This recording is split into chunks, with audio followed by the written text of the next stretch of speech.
নমস্কার বন্ধুরা, আমি দীপান্বিতা। আজ আমি তৈরি করব টকঝাল মিষ্টি কাঁচা আমের আচার। এই আচারটাতে কোনো রকম ঝোল হবে না, চাটনির মতন একদম শুকনো হবে, কিন্তু রসালোও থাকবে। তেল ছাড়া কাঁচা আমের এই টকঝাল মিষ্টি আচারটা কেমন করে আমি তৈরি করি চলো দেখে নেওয়া যাক।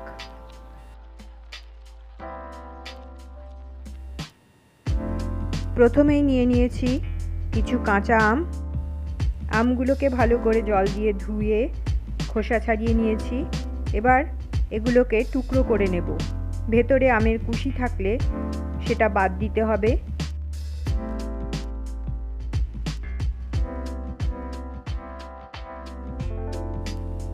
সব আমগুলো কাটা হয়ে গেছে। এবার একটা বড় পাত্রের মধ্যে নিয়ে এতে দিয়ে দিলাম চিনি। ভালো করে নাড়াচাড়া করে দিতে হবে যাতে আমের গায়ে চিনি খুব ভালোভাবে লেগে যায়।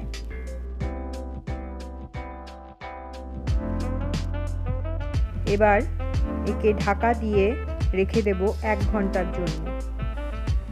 1 ঘন্টা পর ঢাকনা খুলে দেখে নেব সমস্ত চিনি গলে গেছে।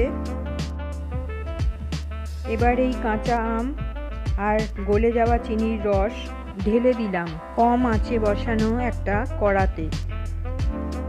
এবার বারে বারে নাড়তে হবে, খুব হালকা হাতে এই কাজটা করতে হবে, না হলে আম গলে যাবে।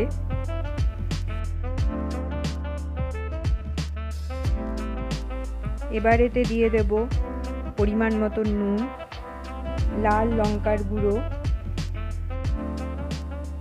দিয়ে দেব বিট নুন।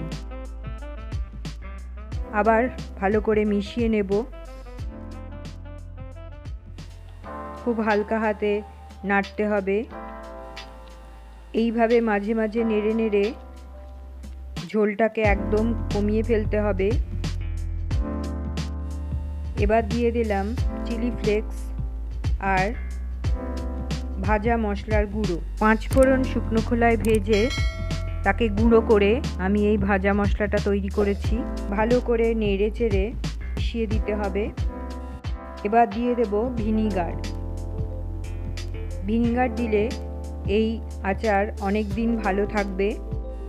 ফ্রিজে না রেখেও আমরা বাইরে এটাকে সংরক্ষণ করতে পারবো।